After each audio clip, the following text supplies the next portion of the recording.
Topic जो हम इस वीडियो में डिस्कस करेंगे वो है standard deviation of group data. यानी कि हम स्टैंडर्ड डेविएशन इसको यूज़ करने जा रहे हैं और जो डेटा हम यूज़ करेंगे इस वीडियो में वो है हमारे पास अनग्रुप डेटा। तो बढ़ते हैं अपने टॉपिक की जानिब और देखते हैं हमारे पास टॉपिक क्या कहता है।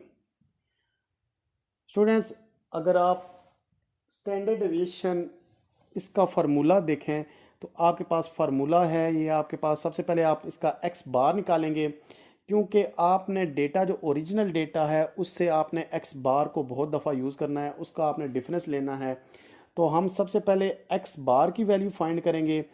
एक्स बार यानी कि आपके पास मीन, अर्थमेटिक मीन फाइंड करना है आपने, जिसका फार्मूला होता है summation x divide by N.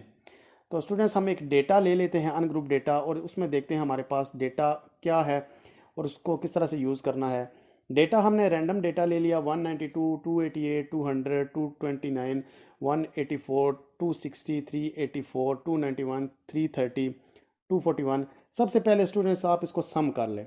सम आपने किया, समेशन एक्स आपके पास यहीं पे आ गया 2600। ये आपके पास आंसर इसका आ गया समेशन के बाद।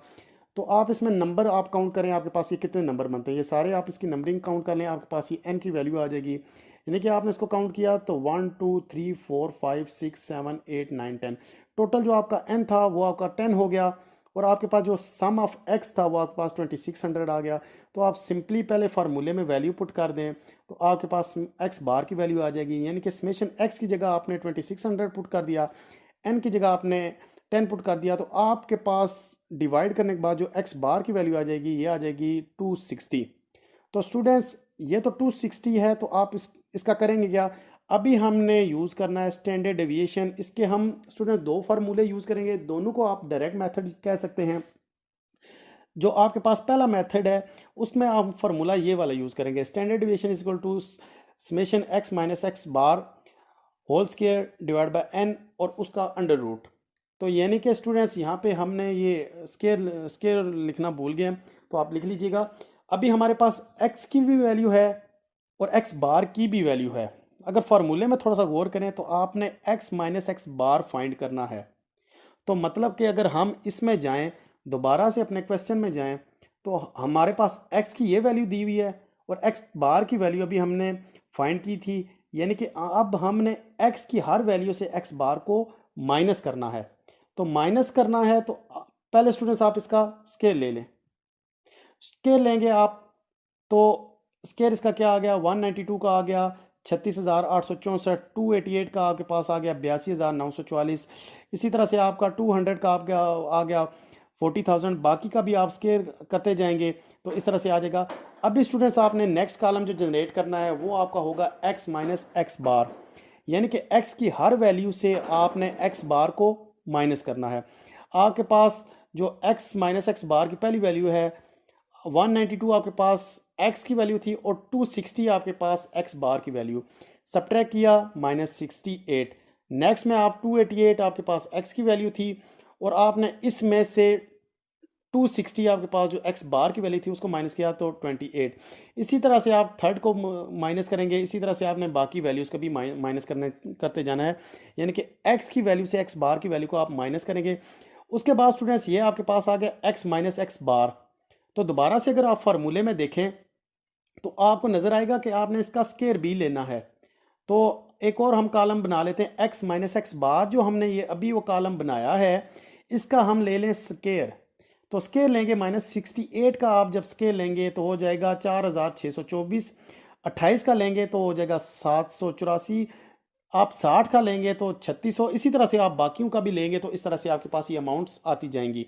तो स्टूडेंट्स, अभी दोबारा से अगर आप फार्मूले को देखें तो इसका एंड पे उसने सम भी मांगा हुआ है, यानी कि आपने इसको सम करना है, जमा करना है।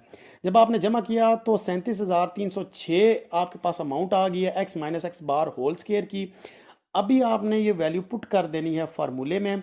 मतलब कि आपके पास जो फार्मूले में न्यूमिनेटर है वहाँ पे आप वैल्यू पुट कर दें जो आपकी आई है 36,000 ये समथिंग जो भी आई थी, तो 37,306 और डिवाइड बाय एन आपके पास है 10, यानी कि टोटल नंबर आपके पास है 10। तो इससे आप डिवाइड करेंगे तो आपके पास अमाउंट आ जाएगी 3730.6 और इसका ऊपर अंडर रूट भी है। तो स्टूडेंट्स जब आप इसका अंडर रूट निकालेंगे तो स्टैंडर्ड डिविएशन आपके पास आ जाएगी 61.08। तो आपके पास हम कह सकते हैं कि जो डायरेक्ट मेथड था पहला स्टैंडर्ड डिविएशन का, उसकी वैल्यू है 61.08। तो हम इसका एक और मेथड यूज़ कर लेते हैं जिसको हम सेकंड मेथड कह सकते हैं। डायरेक्ट मेथड के बाद हमारे पास डायरेक्ट मेथड 2 का फार्मूला आएगा। तो उसका फार्मूला आप मुलाहिजा फरमाएं तो इस तरह से थोड़ा होगा, यानी कि summation x square divide by n, और आगे है minus summation x divide by n whole square. Students ये दो अलग किस्म के फार्मूले हैं। पहले में यह है कि आपने एक्स का स्क्वायर लेना है और डिवाइड बाय एन करना है, और दूसरे में यह है कि समेशन एक्स जो आपने लिया है ओरिजिनल डेटा था उसको एन से डिवाइड करके होल स्क्वायर आपने करना है। दोनों में डिफरेंस है। अगर आप ये पहले को देखें तो आपको नजर आएगा कि आपने एक्स का स्क्वायर लेना है, तो हमने स्क्वायर ऑलरेडी हम ले चुके हैं। ये जो दूसरे वाला कॉलम था ये आपके पास एक्स स्क्वायर की वैल्यू थी। उसके बाद अगर आप दूसरा देखें तो आप यानी कि इसके स्क्वायर यानी कि ये आपके पास 71,000, ये 3306 आपके पास ये वैल्यू आएगी, ये एक्स स्क्वायर की वैल्यू थी। इसके बाद आप देखेंगे ये समेशन एक्स, ये एक्स समेशन एक्स की वैल्यू है 2600। तो आपने एक दफ़ा इस वैल्यू को लेना है, पहली दफ़ा इस वैल्यू को लेना है, और दूसरी दफ़ा आपने 2600 को लेना है। तो हम ये वैल्यू फार्मूले में पुट कर देते हैं। अगर आप फार्मूले में वैल्यू पुट करेंगे तो पहली जगह आपने एक्स का स्क्वायर उसका सम आपने लिया था, ये आपके पास 71,000, ये 3306 डिवाइड बाय एन की आपकी वैल्यू थी 10, तो उससे आपने डिवाइड कर दिया। दूसरा आपके पास summation x divide by n, यानी कि समेशन एक्स आपके पास था 2600, उसको आपने 10 से डिवाइड किया और उसको आपने उसका सम ले लेना है। जब आप पहले दफ़ा वो करेंगे तो आपने जो 3306 को डिवाइड किया 10 से, तो आपके पास 3306 आ गया। और जब आपने दूसरे को डिवाइड किया तो 2600 को 10 से डिवाइड करें तो 260। इसका आप स्क्वायर पहले ले लें, स्क्वायर आप 260 का लेंगे तो वो आपके पास स्टूडेंट्स आ जाएगा 67,600। अभी आपने 33 से आपने 67,600 को माइनस करना है। माइनस करने के बाद आपके पास वैल्यू आ जाएगी 3730.6।